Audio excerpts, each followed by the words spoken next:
In the great words of Kirk Lazarus, playing a dude disguised as a dude, disguised as another dude, survive is the only way that we can describe what Texas did out in Nashville. 27-24 finish as the Longhorns secure a victory against the Commodores. Welcome on into the SEC Unfiltered postgame show. He's Dave Shumate. I'm Cole Thompson, breaking down everything that we saw at First Bank Stadium as once again, the Longhorns get back to their winning ways. Real quickly, make sure that you hit that subscribe button down below and the ring notification. That way you don't miss a single episode of SEC Unfiltered. Live reactions, post-game shows, everything that we got with Dave Talks Ball, anything that you want to see, make sure that you go ahead and hit that subscribe button. Make sure that also you download the podcast version of the show and follow us on the social channels, TikTok, Facebook, Instagram, Twitter at SEC Unfiltered. Follow Dave at Mock 10 Sports, me at Mr. Cole Thompson, and check out all of our great work found at SECUnfiltered.com.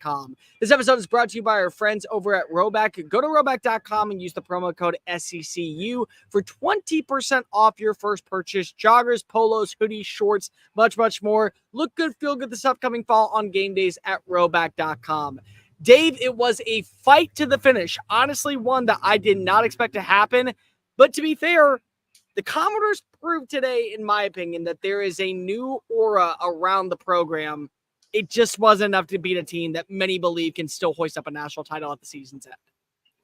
No, you're right. It just goes to show you right now, going to Vanderbilt, or really just playing Vanderbilt in general, at least unless you're Ball State, but again, I gave that one, just trash that one. Everybody's had their bad game this year. But Vanderbilt's not just your tip, unless you're just looking at the name. It's a tough place to go play right now, just from an environment. I mean, they make it somewhat of a weird environment because there's so much construction going, a lot of distractions within that stadium. Also, too, Vanderbilt's just a total female dog, lack of a better term, to prepare for from a defensive coordinator standpoint. You have to go to your players and be like, hey, look, this ain't a stats game, guys. We got to play disciplined, sound football. I thought for the most part, PK, Pete Kwiatkowski, and the boys, they played pretty well. I think Texas' secondary is improved. They're more physical. They're coming downhill. They're breaking up these intermediate short routes. You got to like what Jadae Barron did. I thought Jalen Gilbo was disciplined and setting the edge, not let Vanderbilt on outside. I actually like what Texas did defensively. Offensively, I'll say it right now, I don't think Sark trusts Quinn Ewers right now. I just don't think he trusts him right now. I don't think Quinn Ewers trusts Quinn Ewers right now. Fair. I think that's more of a fair statement, is that Quinn Ewers doesn't trust Quinn Ewers right now. But also, to be fair, even if he's playing at 50% or trusting himself at 50%, still found his way into the end zone 3 times in the opening half. And I think that's what you take away, is that having Quinn Ewers is a reason why you believe, as a program, as a fan of the Longhorns, you can win a national championship. Because when Quinn is humming, when this offense looks the way that we saw against Colorado State, against UTSA, against Michigan, against Oklahoma, it still is an offense that nobody wants to prepare for on Saturdays, including a team like Vanderbilt that doesn't have that secondary punch to be able to deliver. But still, there are some errors. There are some miscues. There are some inabilities. Completely. Without a doubt. And I think that's a major concern at this point. No, I 100% agree. It's good. Probably Texas is getting into the bye week. Shake off the Georgia loss. But again, I still think people just look at the name Vanderbilt. It's like, dude, things aren't great. I mean, things aren't phenomenal. You definitely have things you got to work on offensively. But I think your defense is putting 2 good back-to-back performances together. Yeah, you didn't make some plays when you had to last week. But I think overall it wasn't bad. So I think you can hang your hat on that, what PK and them are doing. Offensively, you got to get the offensive line. You got to get Quinn Ewers short up at some point. I think teams with as many RPOs as Texas runs, I think all these teams, these defensive linemen are saying, they're being coached up during the week, hey, dude, just get your hands up. Like, he is panicked trying to fit it into these tight windows, except a couple of plays here and there when you were putting his hands up. I mean, how many batted balls does Quinn Ewers get that batted down a lot every game now, I see, at least since the Oklahoma game. He really hasn't been the same since he came off the injury. It'll be interesting. They'll need him to be playing his best for them to ultimately reach their goal is winning an SEC championship or a national championship in the college football playoff.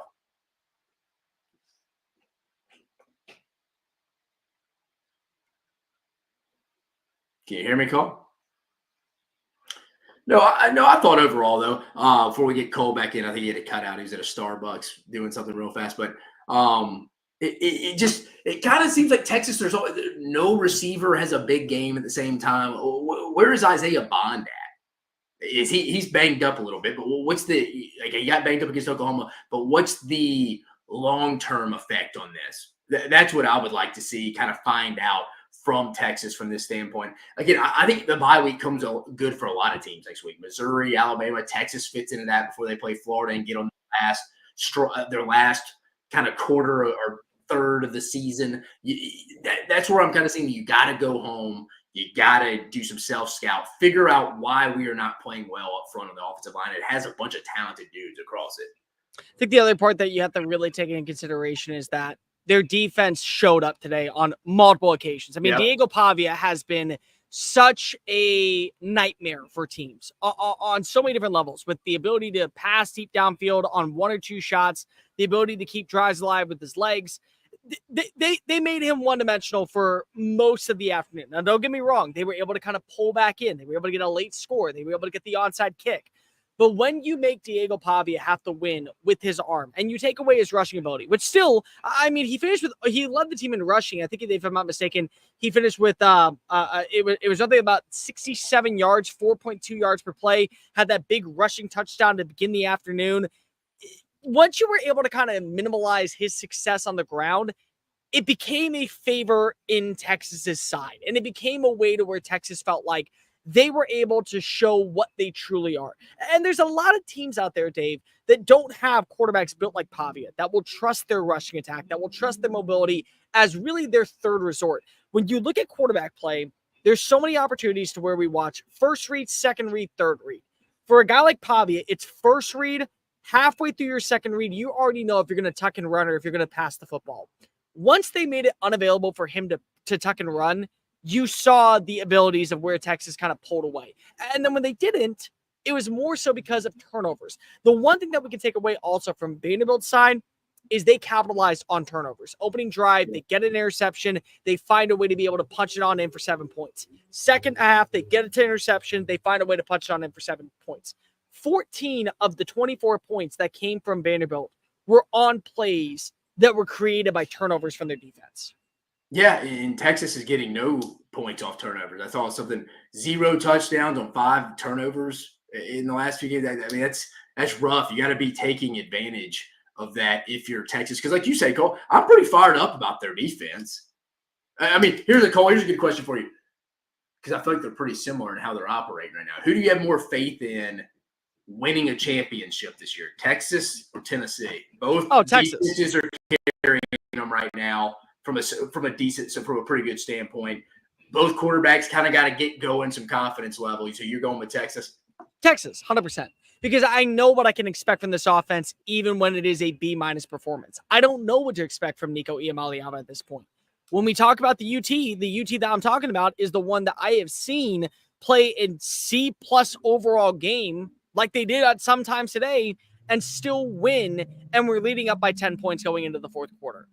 I don't know what I'm going to get from the inconsistencies that come with Nico. Now, give me a year, and it's Arch Manning now in the starting role, and it's not Quinn Ewers. Maybe I would lean in favor of Tennessee. But I do feel like that, again, you brought up these defenses. Texas found ways to minimize success on the ground and make Vanderbilt one-dimensional. And the thing about Vanderbilt is the reason why they have been so good this year and the reason why they have been the talk of college football is because of their ability to own the time of possession. They had moments today. They had moments where they were able to connect, but they also had drives that were stalled because they finally had to live in 3rd and 8. They finally had to live in 3rd and 7. That usually doesn't happen. And when that's the case, it does bode well in favor of a team that does have a second punch like Texas does. Yeah, Cole, do you feel like Texas right now offensively, when they're not if they're up, they have a hard time putting games away if they're up right now because they can't run the football?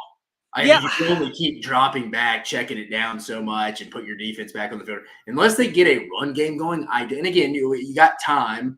The offensive line in the last 2.5 weeks kind of worried you a little bit. Now, granted, Georgia played their best game they played on defense in a long time against you. Vanderbilt, they throw some scheme stuff at you. Clark Lee's a good schemer from a standpoint and go put together a game plan. I don't know. Maybe it's just been a bad 2 weeks. And again, bye week, awesome timing. Maybe Kyle Flood and them get it figured out. But if they don't here, I just have a hard time seeing them win a championship if you can't run the football. Even if you got up big, you can't just keep slinging it around. At some point, you're going to run to put the game away. And that would be my concern with Texas right now. The defense, I really don't have any question marks right now as long as they stay healthy. Can we at least agree that when we have seen Texas's run game be potent, it has benefited them? Because again, there have been moments where you watch this Quintavious Wisner, when you watch this Jared Gibson, when you watch this Jaden Blue, have kind of taken off, and they've been really the backbone. I think that when you look at, again, you had Arch Manning out there. They had that secondary punch. And I'm not sure if it's because of you trust Quinn more to throw the football than Arch, because if he's been in the system for 3 years, he's built a relationship with several of these receivers. He's been a guy that has been hyped up to be the next overall great quarterback down in Austin. But when you look back at those games against Mississippi State, against Louisiana Monroe, I'm not saying that those defenses were elite by any means whatsoever, but you did see a rushing element. You watched as they were able to move the football to put themselves in great situations. Maybe right now it's because of the fact that they're trying to get the passing game going that we are watching as Texas is averaging 3 yards per play on the ground. They're averaging 30 carries for less than 150 yards. Like, maybe that could be the case, but I still feel like Texas does have that secondary punch. Because look back at that game against Oklahoma and Red River. They literally saw that Quinn Ewers couldn't throw the football comfortable. And they were like, all right, cool.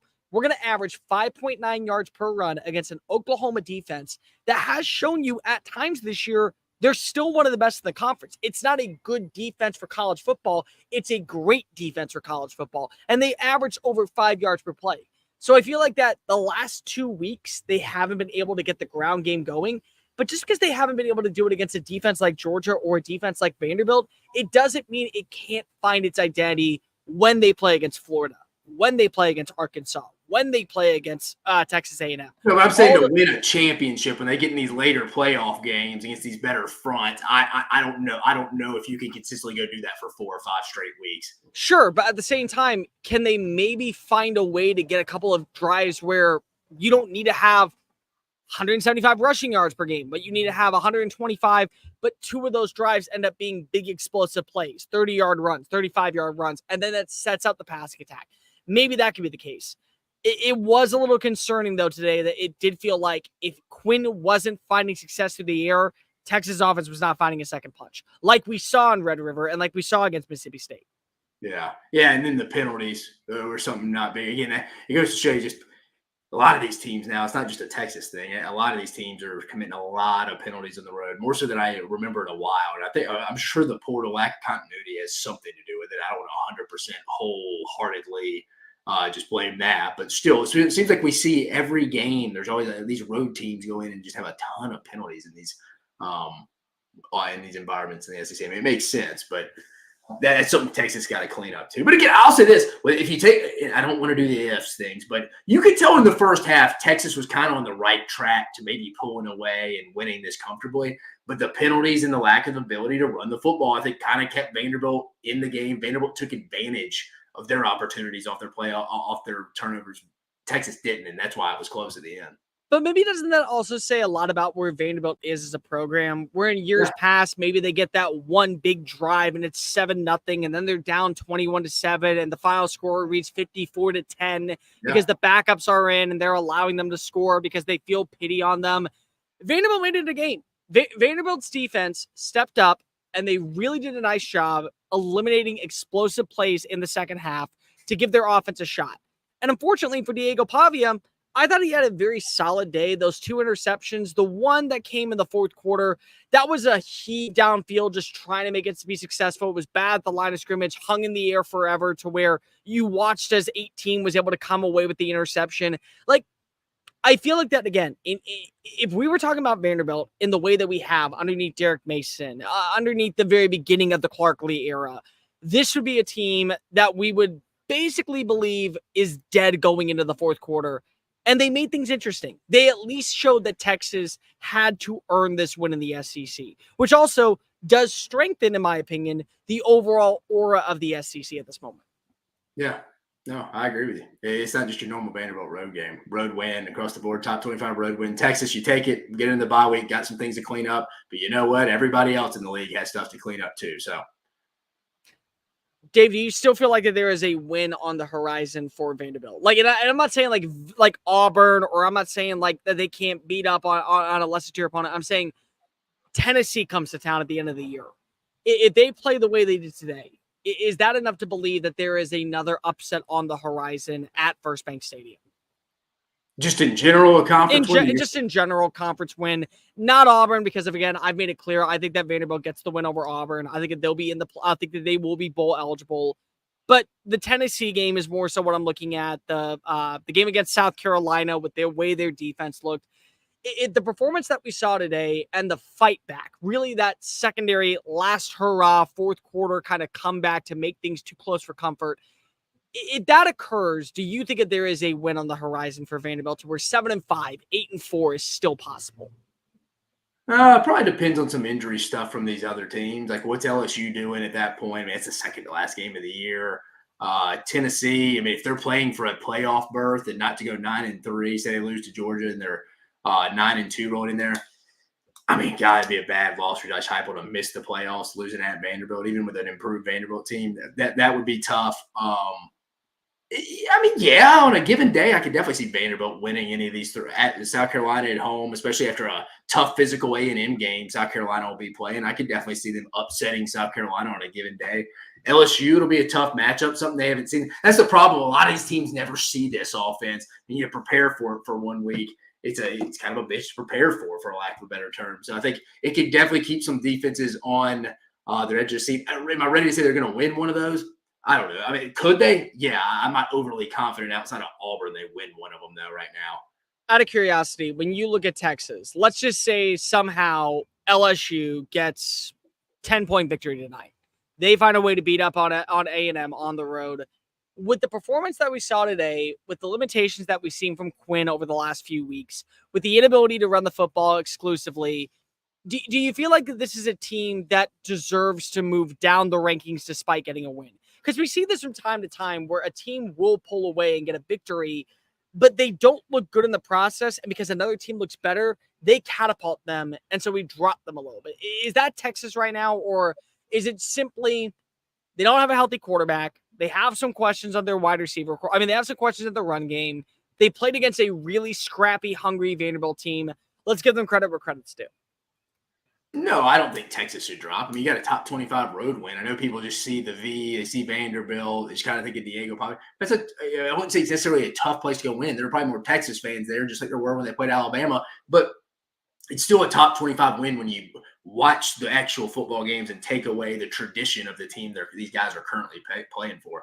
No, I don't drop Texas after a top 25 road win. And I think anybody that would is very naive or just trying to drop Texas just to find reasons. I mean, let's call a spade a spade. I don't think Oklahoma was the 18th ranked team when Texas played them 2 weeks ago. But at the same time, Texas is 2-1 in their last 3 against 3 top 25 opponents. I mean, you'll take that going to the bye week. Again, you have things you have to fix on the offense. Quarterback's got to get his confidence, his mojo back. Offensive line has to start protecting and running the football well. Again, they got to find a running game somewhere. If they ultimately want to win an SEC championship or get to or win a national championship.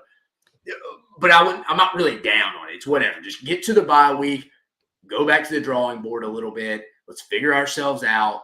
And we got at least 3 very winnable games coming down the stretch before the game at Kyle Field. Here's my thoughts.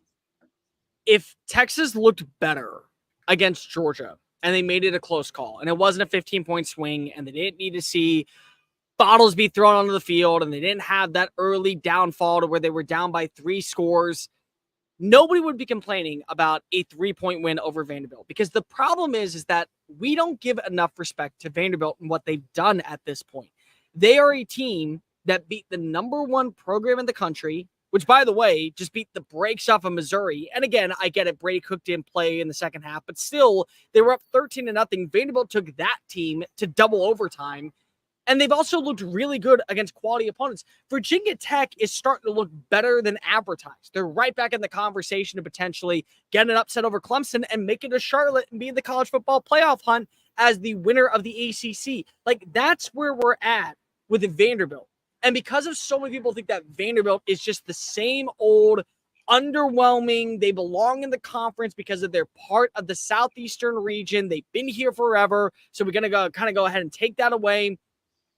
My main point is that if I see an LSU dominant win, I would gladly move LSU ahead of Texas.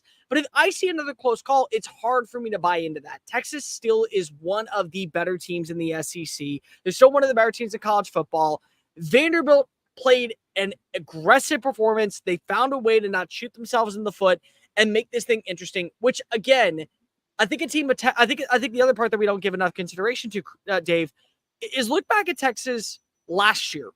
They would find a way to lose this game.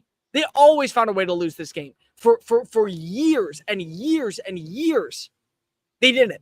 They found a way that even with the penalties, even with the miscommunication, even with the turnovers, to still secure a 3-point victory.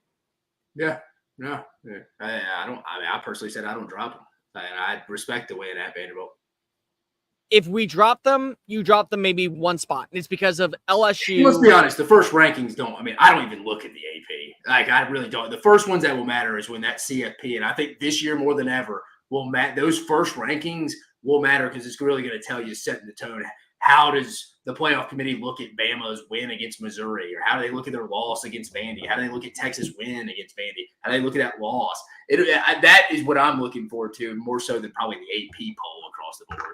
Dave, out of curiosity, Vanderbilt is going to drop out of the top 25. They're going to because they have 3 losses. Do you still think that Vanderbilt is playing like a top 25 team? I mean, yeah, it's good. I think they play as good as complimentary football as anybody in the country. So I think they're right in that 24-25 range. I mean, it's crazy of a year as we've seen in college football. A lot of parity with teams not having the depth at the top end of the sport like we used to see, the Georgia, Alabama. I mean, really anybody. Texas, everybody doesn't lacks depth. You've heard Kirby Smart talk about it's the worst depth he's ever had at Georgia. So I think, yeah, I mean, I put Vanderbilt, if I was ranking 25 teams that I would not want to play on a given, Vanderbilt would be in that just because mainly – from a scheming standpoint offensively, my guys don't ever see that. Really, even go back to their high school days, they didn't see that. So I would put Vanderbilt in the top 25. Are they the top 25 team? No, but I think on complimentary football and the way it'd be hard to prepare for, I think you put them in it.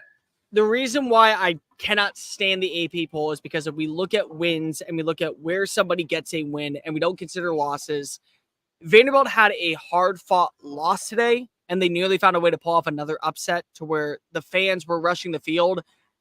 I politely would say if there were 25 teams in college football that I would want to play, you cannot tell me that there are 25 more rosters that I don't want to face than Vanderbilt. I could maybe argue 20. I could definitely argue 15. There are not 25 rosters, the way that Diego Pavia plays, the way this offense has looked at times, and the way that they never feel like they're completely out of it, that I would say Vanderbilt is not in that conversation of on a Saturday afternoon, home, away, neutral site location. I would not want to take them on.